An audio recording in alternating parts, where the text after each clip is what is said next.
Bonjour à tous et à toutes, j'espère vous retrouver en pleine forme. Bienvenue dans votre site maths et physique en poche. Dans cette séance, je vais partager avec vous, chers étudiants et étudiantes, un exercice concernant la mécanique newtonienne pour les étudiants de la deuxième baccalauréat. Donc c'est un exercice simple, je commence toujours par les simples et on va voir bien sûr dans les séances prochaines des exercices plus ou moins compliqués. Alors là, on assimile la voiture à un solide S de masse M, 1300 kg, de centre d'inertie G. Lors d'un test de freinage, la voiture se déplace sur une route horizontale.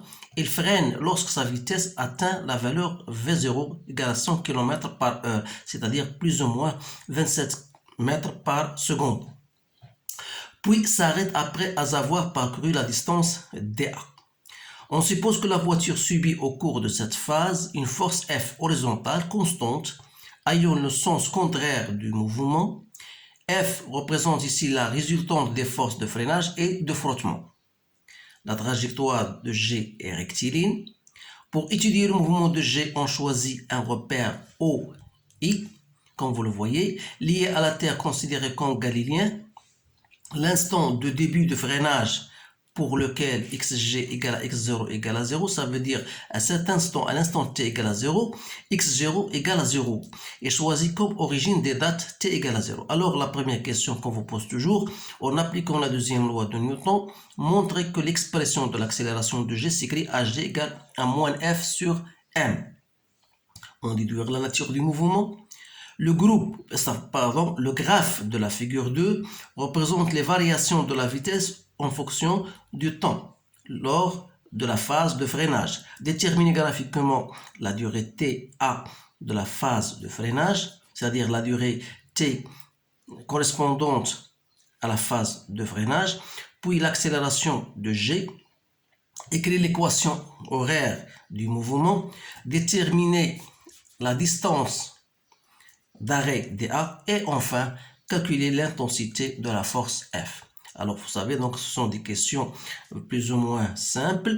Donc essayez de stopper la vidéo pour répondre aux questions posées bien sûr. Alors je vais commencer par la première question. Donc qu'est-ce qu'on va faire? Toujours l'application du théorème de la seconde loi de Newton vous dit voilà que la somme des forces exercé sur un système ou bien sur un solide, c'est M à G. Alors, connaissons les forces auxquelles sont appliquées.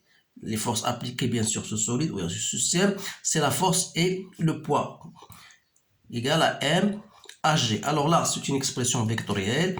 Essayez bien sûr de la projeter sur l'un des axes. De préférence, on va le projeter sur OI, c'est-à-dire on aura moins F, puisque F est de sens opposé.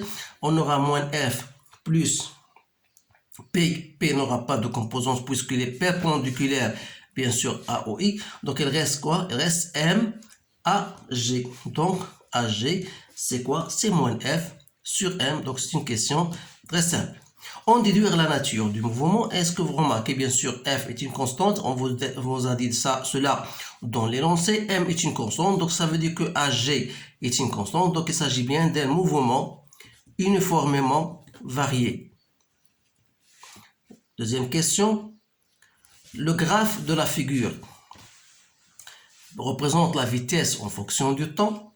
Alors déterminez graphiquement l'instant TA de la phase de freinage.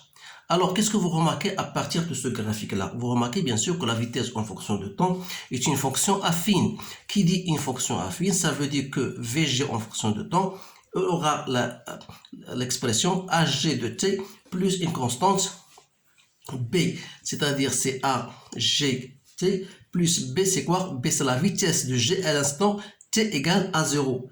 Alors là, comme la vitesse G à l'instant t égale à 0, vous pouvez la déduire à partir du graphique. Voilà, à t égale à 0, on aura une vitesse, voilà, 1, 2, 3, 4, 5 fois 5, ça fait 25 mètres par seconde. Alors là, donc, il suffit de déterminer AG.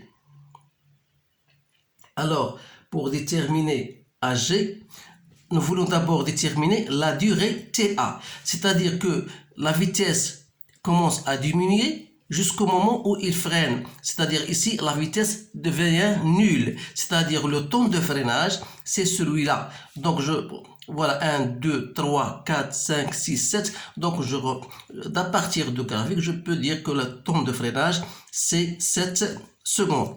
Ça, c'est pour la question B.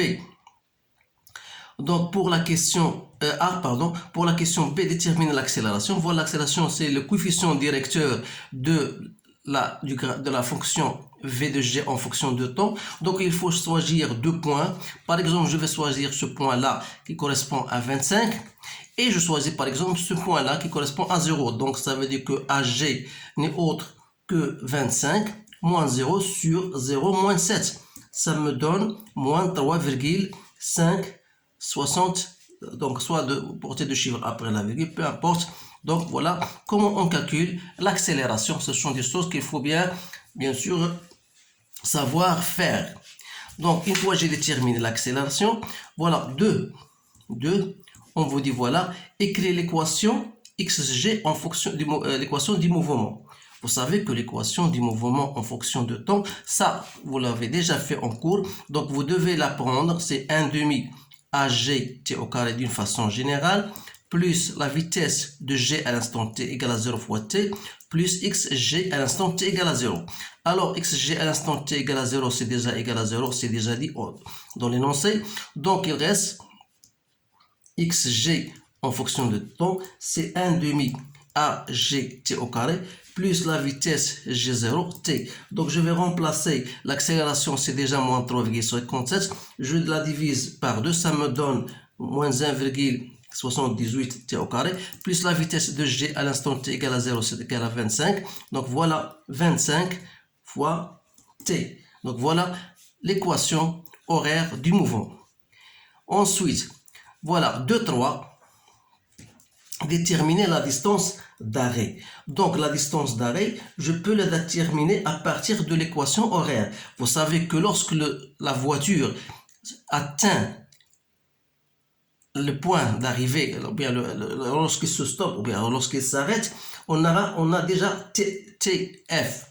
Donc, c'est-à-dire que XG, à l'instant TF, c'est la distance d'arrêt. Donc, c'est quoi? C'est moins 1,78 fois TF, c'est déjà 7. Donc, c'est au carré, c'est 49, plus 25 fois 7. Donc, vous allez trouver 87,8 mètres. Voilà la distance, bien sûr, on peut bien sûr l'appliquer, on peut trouver ce résultat à partir d'autres méthodes, mais la plus simple, c'est toujours, lorsqu'on vous demande une question, il faut savoir l'appliquer directement à partir de la question précédente. Maintenant, 2,4, alors là, calculer l'intensité de la force F, vous savez déjà, d'après la relation qu'on a déjà trouvée premièrement, AG égale à F moins F sur M, c'est-à-dire que F est égal à moins M, HD, donc M, on vous donne la masse, c'est 1300 kg, que je dois multiplier par 3,57, donc je trouve 4641 newtons. Voilà la réponse à cette question, dernière question. Voilà, donc je vous laisse le soin de faire ce sujet, bien sûr, 2 ou 3 fois, pour fixer les idées et les connaissances que vous avez vues en cours. Alors, je vous encourage, je vous souhaite une bonne chance et je vous dis à bientôt.